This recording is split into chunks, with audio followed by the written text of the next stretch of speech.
Vamos regressar aqui ao 25 de Abril, portanto, vamos recuar um pouco em relação a esta conversa que tivemos anteriormente sobre a descolonização da Guiné, apesar do Coronel Jorge Golias nos ter dado um panorama também do movimento dos capitães na Guiné, 25 de Abril e o processo de descolonização. Nós vamos regressar um pouco atrás e vamos falar então do 25 de Abril e o programa do MFA. Tá bom? Que era uma conversa que devíamos ter tido na semana anterior, mas temos tempo para fazer isso. Ora bem, quero mostrar-vos aqui dois jornais do dia 25 de Abril. A Capital, que diz golpe militar, parece que não há dúvidas. O movimento das Forças Armadas desencadeia a ação de madrugada. Este é um título. E o outro é as Forças Armadas tomaram o poder. Então, em que é que ficamos? Foram as Forças Armadas que tomaram o poder ou foi o movimento das Forças Armadas que desencadeou a ação de madrugada e fez um golpe militar? Nós já falámos nisso. Isto é, o MFA eram as Forças Armadas. O MFA é um corpo que nasce dentro do Exército e dentro das Forças Armadas, podemos dizer, com o movimento dos capitães dentro do Exército e depois juntando os três ramos das Forças Armadas e é o MFA que toma o poder. Mas ainda podemos prosseguir em primeiras páginas. Então, o Diário Popular, ainda havia vários jornais, como veem, não é? O movimento das Forças Armadas preconiza a entrega do poder a um governo militar de transição.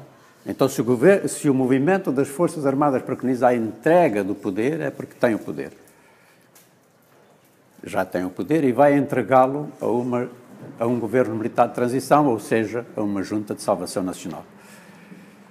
O Diário de Notícias, que é um jornal muito antigo, já nesta altura era centenário, portanto, diz as coisas com prudência, diz eclodiu um movimento militar. Isto, de certa forma, dá para tudo. E os subtítulos também dão para tudo. Através do Rádio Clube Português, vocês sabem, não é? O comando do movimento das Forças Armadas tem divulgado o seu objetivo, a substituição do atual regime.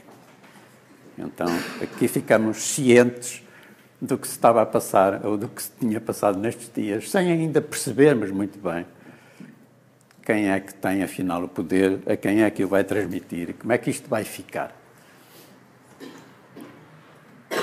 Então, podemos dizer, regressando à nossa análise, quais são as características do 25 de Abril? É um movimento militar amplo, com base no Exército e nos quadros médios. Isto nós já vimos pela constituição do MFA, do Movimento dos Capitães, portanto, base no Exército. Os outros ramos participam com elementos, mas não com unidades. Responde a um anseio generalizado e não prevê oposição popular. Mas já tínhamos visto que os golpes militares têm que ter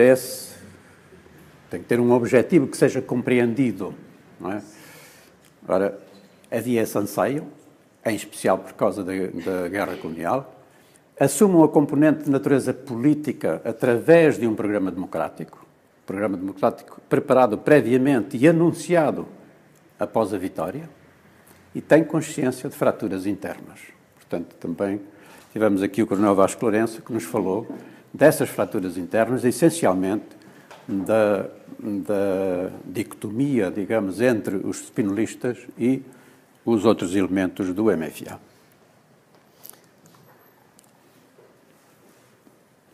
E as condições para que o movimento das Forças Armadas possa desencadear essa ação e tomar o poder. Quais foram essas condições? Porque o movimento se alicerçou num sólido plano de operações. Nós já sabemos porquê. Porque os militares constituíam o movimento das Forças Armadas, tinham experiência de guerra, que é uma das condições. isola o teatro de operações, que é o território português. Todo o território português foi transformado num teatro de operações e as forças do movimento atuaram em todo o território. E executam uma convergência de forças para a cidade de Lisboa. Portanto, é na cidade de Lisboa que está o poder e se o MFA quer tomar o poder, tem que concentrar forças na cidade de Lisboa. E por isso as forças se concentram, os movimentos de forças são para a cidade de Lisboa. Usa a rapidez de ação e a surpresa, são dois princípios da guerra. Há mais, mas estes dois foram utilizados por forma a surpreender o inimigo. E os principais executantes têm experiência de guerra. Também já tínhamos falado nisto. E porque têm experiência de guerra, é que fazem um bom plano e é que sabem executá-lo. Portanto, sabem o que é participar em operações militares, participar no combate. Portanto, têm experiência de guerra. E têm uma missão muito clara. Isso é importante. Os militares têm que ter uma missão muito clara, porque é a missão que vai definir também objetivos. E se não tem esta missão clara, as coisas não funcionam. Ora, esta missão consta do plano de operações, que poderiam muitos daqueles militares não conhecer exatamente este texto, mas sabiam das suas reuniões, todos os seus contactos, que a missão a atingir com a realização da operação é provocar o derrubo do governo vigente, com o aprisionamento de todos os seus membros e do Presidente da República, que por acaso nem foi necessário, só foi depois no dia seguinte, com apoio e ação ativa ou passiva de todas as nossas forças atuantes, tendo em vista pôr imediatamente em execução o programa constante da Proclamação a dirigir à nação logo após o golpe, tal o programa do MFA, visando a implantação a curto prazo de uma democracia política como forma de governo no país. Portanto, esta é a missão inserida no plano de operações anterior a toda a ação militar do movimento das Forças Armadas. Então, qual é a ideia de manobra? Que também um plano de operações tem que ter uma ideia. Como é que vamos manobrar as nossas forças? A ideia de manobra é esta. A cidade de Lisboa é o fulcro da ação. É aí que é o lugar decisivo. É aí que vamos ganhar ou perder. Portanto, é a cidade de Lisboa o fulcro da ação. Portanto, há um movimento de tropas de fora para dentro de Lisboa. Para além de contar com as unidades que estavam em Lisboa, há esses movimentos de tropas para Lisboa. Vêm tropas de Santarém, vêm tropas de Vendas Novas, vêm tropas de Estremoz, vêm tropas de Mafra, da Serra da Carreira. Portanto, todas essas forças se concentram em Lisboa e têm dentro de Lisboa objetivos. Tomada efetiva dos objetivos e aprisionamento dos membros do Governo e do Presidente da República. Portanto, estes eram também objetivos de algumas forças que ou estavam em Lisboa ou chegaram a Lisboa. Leitura de comunicados e da proclamação através de órgãos de informação. Portanto, era preciso dizer à população qual era a intenção que era este movimento. O Diretório Militar assume responsabilidades. Portanto, havia esta ideia de que era necessário transferir para um Diretório Militar, a Junta de Salvação Nacional, o poder depois dele conquistado. Ainda dentro da ideia de manobra, o fecho do espaço aéreo nacional e aeroportos, que não foi feito na sua totalidade, mas foi fechado o aeroporto de Lisboa, que era, no fundo, o fundamental, e o fecho das fronteiras terrestres também era uma ideia que havia no plano de operações, exatamente para isolar o teatro de operações. Esta era a ideia de manobra prevista no plano. Então, como é que se desenrolou a operação militar? Quais são, em resumo, dentro daquilo que já vimos e aquilo que estamos a ver, isto aqui é um manuscrito da Ordem de Operações, uma página, tem ali a missão. Então, temos um posto de comando, está previsto um posto de comando, onde nós já estivemos, e quem vos falou, o Atal Sarabia de Carvalho, que teve a comandar esse posto de comando. O posto de comando é o órgão dentro da operação que dá ordens e recebe informações, não é? E que interfere na conduta das ações quando elas não se desenrolam exatamente conforme está no plano, o plano não pode prever aquilo que é inesperado. Depois há o plano de operações, prevê a movimentação das unidades, como é que as unidades se movimentar, vêm de onde para onde, quais são os seus objetivos e o que é que fazem depois. Isso já é o posto de comando que vai dizer. Há um plano de transmissões, como é que estas unidades comunicam entre si e comunicam com o posto de comando e como é que o posto de comando pode fazer chegar essas ordens a todas as unidades. Tem que haver um plano de transmissões. Há missões e objetivos a conquistar, que estão previstos para cada unidade. Portanto, para além de haver uma missão geral, há depois para cada unidade a sua missão concreta e o seu objetivo a atingir. A previsão da reação do Governo tem que ser, das forças governamentais, seria melhor dito, previsão da reação das forças governamentais, como é que vão reagir e qual vai ser as ações que são necessárias para conter isso, e depois o uso dos órgãos de comunicação social. Isso é muito importante, num tipo de ação destas, é muito importante que os órgãos de comunicação social possam estar ao nosso dispor e não ao dispor das forças governamentais. E foi por isso que foi planeado a tomada dos órgãos de comunicação, a rádio e televisão, o Rádio Clube Português para emitir comunicados e outros órgãos de informação necessários à conduta da ação. A operação militar propriamente, há aqui lugares relevantes, coisas relevantes, que já foram conhecendo, por isso é que isto é uma espécie de síntese e resumo. O Terreiro do Paço. Já estivemos no Terreiro do Paço, já sabemos o que se passou. No conceito da operação, era um lugar essencial, porque é ali que estão os ministérios, que estavam os ministérios, o Ministério do Exército, o Ministério da Marinha, todos os outros ministérios também da Administração Interna, que na altura era o Ministério do Interior. Portanto, todos esses ministérios estavam ali concentrados. Isso era um ponto muito importante e foi por isso que foi atribuído à unidade também mais forte que participava na operação militar do 25 de Abril. Depois, o Largo do Carmo, outro lugar simbólico, que já não está no plano de operações, evidentemente, não estava previsto, não era previsto que fosse ali, ou não se sabia onde poderia ser. Portanto, isso já é conduta, já é o posto de comando, que envia forças para o Largo do Carmo, quando sabe que Marcelo Caetano e os seus ministros estão acolhidos no quartel da GNR. Depois há aquela cena, Spínola e Marcelo Caetano, vocês também ouviram como é que chegam à conversa e a acordo, como é que o general Spínola vai receber, não é, o poder, não é, se ainda o Marcelo Caetano o teria nessa altura, mas é uma encenação que sustenta depois a subida do Spínola como membro da Junta de Salvação Nacional. Depois as cenas do general Spínola quando vai para a Pontinha é o posto de comando, como é que ele se comporta, não é? Como é que ele pretende assumir não apenas o poder da Junta de Salvação Nacional numa transferência de poder, mas sim assumir o poder como um todo. A disputa entre o MFA e a Junta de Salvação Nacional essencialmente através do general Spínola, e essa disputa dá-se desde logo no posto de comando e na noite de 25 para 26. É aí, nessa noite, há grande discussão em torno de quê? Em torno do programa do movimento das Forças Armadas, daquilo que estava previsto, como nós já vamos ver a seguir. E isso confirma as duas tendências no movimento militar. Portanto, há duas tendências essenciais, uma que quer uma coisa e outra que quer outra.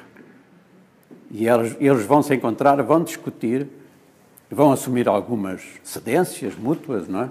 Nessa noite do dia 25 para 26. E aquilo que é lido no dia 26 de manhã, que é o programa do MFA, já não é exatamente o programa do MFA que estava previsto. Vamos ver algumas alterações. Portanto, o 25 de Abril, o que é que fez? Derrubou uma ditadura, instaurou um regime democrático, formulou uma solução para a questão colonial.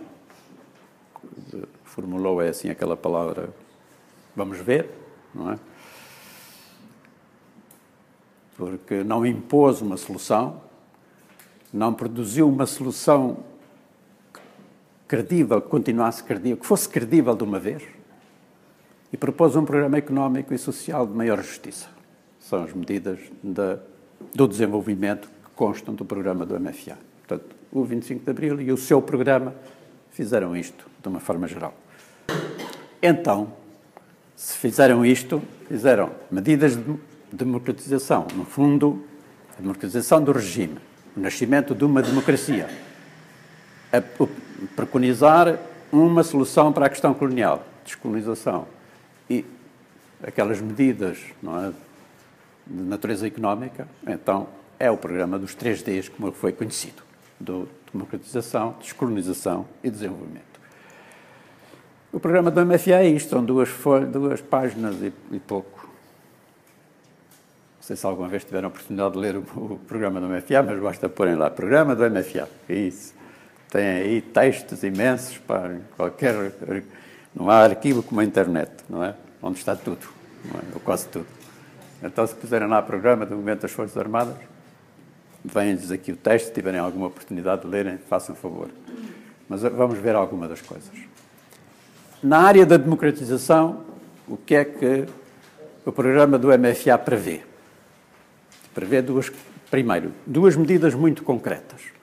Eleição de uma Assembleia Nacional Constituinte, no prazo de 12 meses, é assim que diz, não é um ano, é 12 meses, mas é um ano, como vêem, coisa que foi cumprida porque as eleições para a Assembleia Constituinte se deram no dia 25 de abril de 1965. Aliás, é dessas eleições que vamos ouvir falar numa outra conversa a seguir a esta.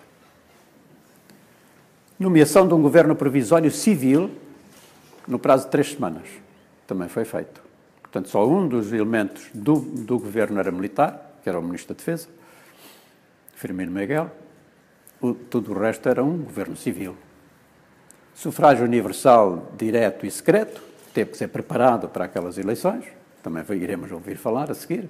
Amnistia dos presos políticos, abolição da censura, liberdade de reunião e associação, todas essas e princípios, todos estes princípios que são próprios de uma democracia.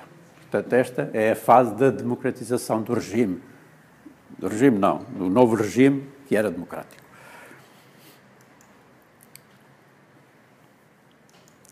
Depois, na descolonização. Ora bem, a descolonização, se vocês lerem o programa do MFA, então tem lá estas alíneas. Para fazer a descolonização é preciso fazer isto. A solução é política e não militar. Isto, digamos, é um princípio, digamos, uma declaração de princípios. É política e não militar, portanto tem que ter uma solução política e não uma solução militar, mas isto já se sabia desde há muito tempo. Tem que se criar condições para um debate nacional sobre isto. Esta era uma grande novidade, mas não tem assim uma consequência muito grande, porque é um prazo muito longo e a questão colonial não tinha prazo, não podia ter prazos, não é? Tinha que ser imediata. E este debate nacional iria demorar muito tempo, não é? Era bom de um ponto de vista novo, não é? Porque estamos numa democracia.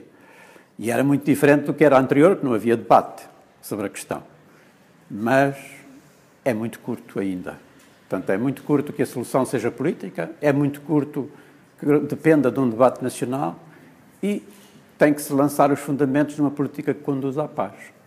Esses são 3 princípios, não é? São 3 bons princípios. Mas, na prática, isto não é nada. Quer dizer, isto não soluciona nada, não dá solução nenhuma à questão colonial. E por isso é que nós vemos a dificuldade que foi qualquer dos processos conduziu. Todas essas dificuldades que surgiram na prática, porque isto que é o programa do MFA não diz nada. Enuncia princípios. Não é? Enquanto que na democratização diz eleição de uma Assembleia Constituinte no prazo de 12 meses, aí não é um princípio, é uma ação, é concreto, é 12 meses. A constituição de um governo civil no prazo de 3 semanas tem que ser, e teve que ser apressado, não foi fácil fazer o governo em 3 semanas, mas teve que se fazer. Aqui não diz nada. O que é que faltou aqui? Para além dos prazos, evidentemente, também seriam importantes, mas faltou isto. Faltou esta linha. esta linha estava no programa do MFA. Que, aliás, esta linha vem na sequência do documento de Cascais, que nós falámos. Vimos até uma transcrição. E muita surpresa tiveram os capitães, os membros dos MFAs coloniais, da Guiné, Angola e Moçambique, quando não viram esta linha no programa. Esta linha foi negociada na noite de 25 para 26 e o Spínola exigiu a retirada.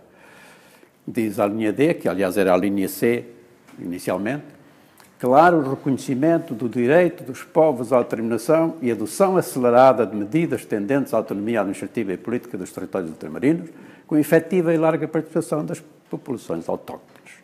Ainda não é uma coisa com prazos e tal, mas aqui não é só já uma questão de princípio, como antes. É um princípio, mas é um princípio muito efetivo, que era necessário que os movimentos de libertação tivessem ouvido para poderem participar nesse processo de transferência de poder, que, no fundo, o que se faz depois do 25 de Abril são processos de transferência de poder, ou de transição política, não é a descolonização.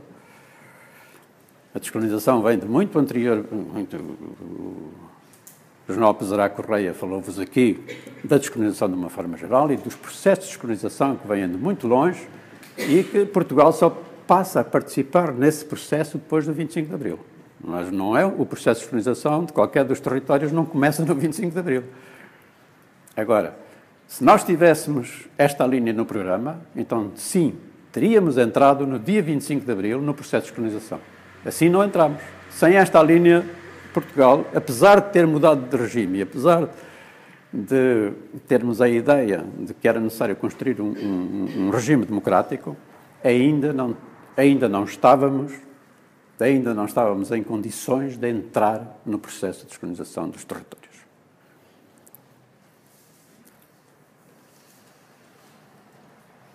Então, vamos concluir. O 25 de Abril deu-se em circunstâncias muito especiais. É o ano de 73 que nós falámos na primeira conversa, julgo eu.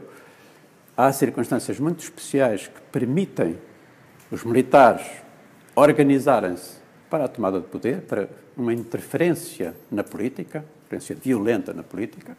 A guerra colonial é determinante no movimento dos capitães, portanto, está na base e por baixo de toda esta ação dos militares dos quadros médios do Exército, que constituíram o movimento dos capitães. Os processos de colonização levam ao nascimento de 6 novos países, depois de toda aquela turbulência que houve naqueles 3 que estavam em guerra. O programa do MFA é um programa de liberdade, de democracia e de justiça, dentro dos 3 Ds, não é? E o Governo Provisório Civil foi nomeado em 3 semanas e a Assembleia Nacional Constituinte foi eleita no prazo de 12 meses, exatamente no dia 25 de abril de 1975, como nós vamos ouvir falar numa outra conversa a seguir. E pronto, era isto que eu vos queria dizer como resumo e como síntese do 25 de abril e do seu programa. Está certo? Agora também tenham um tempo para... quiserem fazer alguma pergunta, quiserem tirar alguma dúvida, façam favor. Tendo em conta a natureza e os fins das Forças Armadas no Estado, que é país, e tendo em conta a conjuntura que o nosso país vivia nas vésperas do 25 de Abril, terá levado o MFA a constituir-se e a realizar a ação que levou a cabo, intervindo, portanto, no plano político-constitucional para acabar com a guerra em primeiro lugar e para acabar com a guerra teria que mudar o regime, o que é que levou também o MFA a intervir num outro plano que já estará fora, me parece, da natureza e das Forças Armadas, que é intervir no plano económico-social e pronunciar-se abertamente por um programa económico e social com maior justiça. Sim, perfeitamente. Em princípio, as Forças Armadas não serão para sim. ainda que possam ajudar em situações, digo eu, não é? Na minha ignorância, intervir para ajudar os corpos de bombeiros, mas não é essa a sua natureza. Pois. porque é que os Forças Armadas Sim, também sim. o problema que se... Claro. O problema que se pôs foi na construção do programa do MFA. É verdade que as Forças Armadas podiam ter vocação, Forças Armadas, ou o movimento das Forças Armadas, quer dizer, o conjunto de militares que tem a intenção de derrubar um regime, poderia não ter a intenção de mudar mais nada. Mudar o regime, depois alguma coisa há de ser, não é? Agora, isto não muda assim, quer dizer, não muda de um dia para o outro. Portanto, perspectivando aquilo que se ia passar, e sabendo nós que as eleições para a Assembleia Constituinte era no prazo de 1 ano, e era a Assembleia Constituinte, portanto ainda não era um governo democrático, o governo democrático havia de dizer, a Constituição é que iria dizer como é que se elegiam de governo democrático. Isto tinha um prazo ainda muito grande, e portanto era um prazo em que era necessário governar, e para alguém tinha que governar, e por isso o MFA entendeu que devia dar algumas linhas de orientação também na área das outras áreas do governo, não é? Se fosse possível chegar ali e no dia seguinte já haver uma democracia, talvez isso fosse inútil, não é? Mas isso não era possível. E toda a gente previu, quando se discutiam estes assuntos, que era necessário um período de transição. E nesse período de transição, então, vamos implementar algumas medidas essenciais que ultrapassem alguns dos constrangimentos de natureza social e económica da sociedade portuguesa, que eram, não sabem, o que era a sociedade portuguesa nessa altura. Portanto, julgo que foi esta a ideia, este sentimento de quem fez o programa. Façam um favor, mais um bocadinho. Eu queria questionar sobre a questão das alterações no programa. Das várias intervenções que nós tivemos, parece-me que é aquele grande arrependimento dos capitães, não é? Que o programa inicial não tenha sido cumprido como estava previsto. De saneamento? Sim, deitar pessoas. Que alguns dos objetivos previstos inicialmente, que se calhar, muitos falaram daquela situação de posto de comando, no dia 25, quer dizer, que se calhar as coisas teriam sido diferentes se tivesse sido tomada uma outra linha. Não haverá essa... Deixa lá ver se aqui o vosso colega responde. Não é. Mas acrescenta alguma coisa. Como é que eu colocar a questão? Tinham consciência de que a história não se pode reescrever, portanto, fazer Claro. digamos, uma análise do que é que poderia ser se o rumo fosse outro, ou seja, se os comunistas tivessem vencido. Agora, havia com certeza uma consciência de que, de facto, aquela era uma solução sem saída, quer dizer, era um prolongar da guerra, refundar contradições, gerar, se calhar, problemas nas colónias que o país não tinha condições de resolver e era... Mas isso foi o que aconteceu. O que aconteceu foi isso. E nós analisamos aquilo que acontece, não é? É curioso que o Spínola, de facto, não é... Os capitães estão no terreno, mas o Spínola não é propriamente... não está longe da percepção da realidade. Sabemos da Guiné, portanto, a proximidade que ele tem às populações e o modelo que ele digamos, concebido para perpetuar, na base desse modelo, a presença portuguesa, embora tenha falhado. Mas, quer dizer, é uma pessoa também com uma percepção, penso eu, digamos, de como as coisas estavam, não é? Digamos, do ponto de beco sem saída em que as coisas estavam a caminhar. Ao mesmo tempo é curioso, quer dizer, tende a prolongar a situação. Sim. Um quadro que o 25 de Abril lá, porque é completamente diferente, até em termos internacionais, era provavelmente pouco aceitável, não é? Claro. Vamos lá ver. Aquilo que nós temos que fazer é analisar o que se passou e não aquilo que se poderia ter passado. Não é? O movimento dos capitães precisava dos generais. Isso o movimento dos capitães percebeu perfeitamente que precisava ter uns nomes, não é? E, portanto, isso criou à partida uma contradição entre aquilo que os capitães achavam que devia ser. Quando eu digo os capitães, é o MFA, de uma forma geral, não é? Exceto esse conjunto de pessoas que giravam em torno do General Spínola. E o General Spínola tinha um projeto. Agora, o que era necessário era que o MFA tivesse força suficiente para contrariar ao máximo esse projeto. Esse projeto era um projeto, de certa forma, federalista, não é?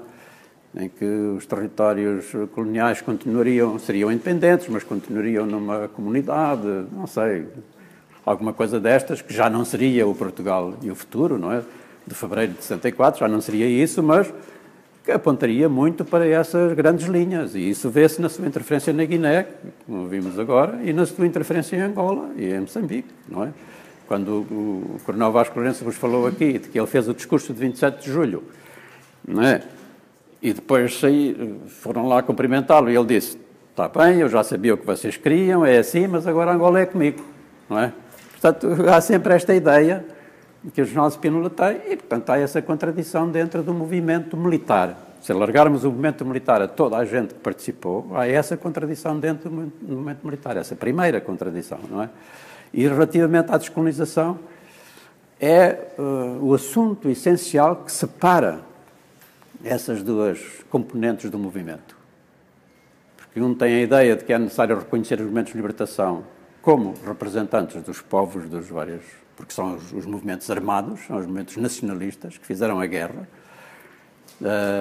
E o Jornal Spínola tem a ideia de que não, essas negociações dependem de eles se integrarem nas sociedades, e etc, etc. Não é? Portanto, e constituírem-se outros partidos. Isso não tem viabilidade nenhuma no terreno, depois isso não tinha viabilidade nenhuma, porque então passaríamos a ter um partido armado e depois os outros partidos que não tinham espingardas. Estas sociedades coloniais que saíram da guerra colonial são sociedades muito especiais. Não é preciso, não se podem tratar com os princípios democráticos da instauração de democracias. Sim, diga. Em relação à descolonização, não vi muita preferência à parte humana, ou seja, no documento de Cascais dizia que havia que preservar os colónios portugueses, ou os portugueses nas colónias. E eu gostaria de saber de que forma é que isso foi feito e isso foi feito. Pois, a forma é aquilo que nós conhecemos. O problema é a situação em que estávamos no 25 de Abril. De certa forma, não é o problema não começou no 25 de Abril para a frente. O problema estava criado no dia 25 de Abril. E não havia muitas formas. Eu já vos disse que forças armadas é que nós tínhamos no terreno. Já vos disse que em Moçambique 55% das tropas eram... Isso já vamos falar depois, quando falarmos da descolonização de Moçambique. Mas adiantando, eram negros, portanto eram do recrutamento local.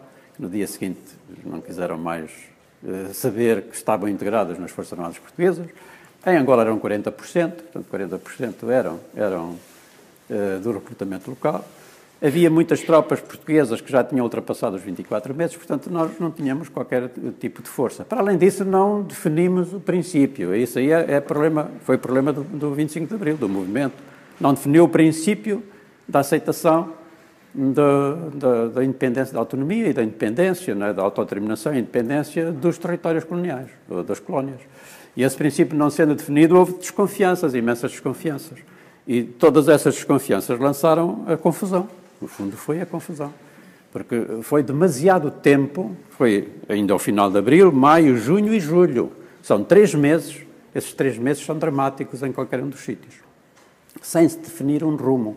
Portanto, Portugal não conseguiu definir um rumo para o seu processo de descolonização, a sua forma de ver a descolonização. E isso só aconteceu no dia 27 de julho, era muito tarde. Aí estava tudo desfeito, já não havia possibilidade de voltar atrás.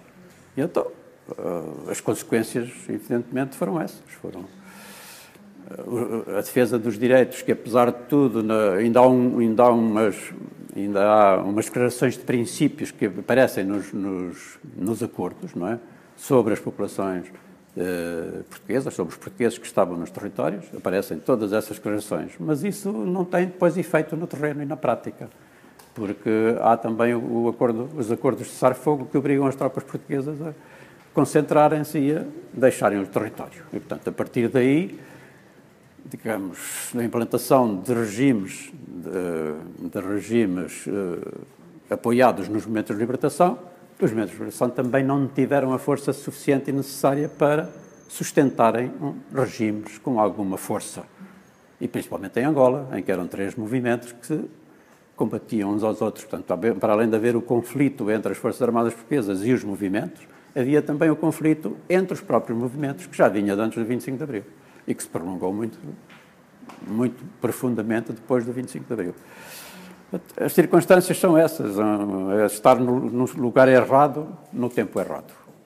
É o que aconteceu às pessoas que depois tiveram que regressar a Portugal, naquele grande movimento de retorno dos nacionais, não é? A história é assim, não é? Só se pode explicar, não é? Nós podemos explicar tudo isto de porquê é que aconteceu. E é isso. Posso fazer um comentário? Pronto, então vamos lá ver. Pensando de forma fria, realmente temos uma facção que quer continuar a prolongar a situação da colonização através do sistema político federativo, digamos assim. Sim. E não se toma a iniciativa, demora-se muito tempo a tomar a iniciativa de integrar as populações na obtenção de uma resolução. Os movimentos de libertação. Integrar os movimentos de libertação. Quer dizer, dar um sinal aos movimentos de libertação de que nós pretendíamos, de facto, negociar a autodeterminação e independência dos territórios. Isso era o que eles queriam ouvir. E eles nunca ouviram isso, só ouviram isso em julho, em finais de julho. Portanto, se eles lutavam pela independência dos territórios e, no fundo, tinham ganho a guerra, porque isto também é preciso pôr as coisas nos seus pontos, porque o que é ganhar uma guerra? E sabem, aqueles que de história sabem, nas guerras medievais, quando se cercava o castelo, não era necessário conquistar o castelo, era necessário quebrar a vontade de combater do inimigo. Portanto, quebrando a vontade de combater do inimigo, isso constitui a vitória. Uma vitória é isso. Não é preciso aniquilar o inimigo, é tirar-lhe a vontade de combater. Ora, se nós virmos e analisarmos, o surgimento do movimento dos capitães não é mais do que isso. É que não há as soluções para estas questões não são soluções militares, são soluções políticas. E quando não há uma solução política, os militares não podem aguentar para além de um certo limite. Ainda para mais quando se preparava o governo para os tornar bodes expiatórios de mais uma situação na Guiné-Bissau, que era semelhante à situação da Índia. Nós falámos também nisso, não é? Portanto, há esse motivo justificável, não é? Esse é o motivo justificável do movimento dos capitães e da intenção de uma intervenção militar na política.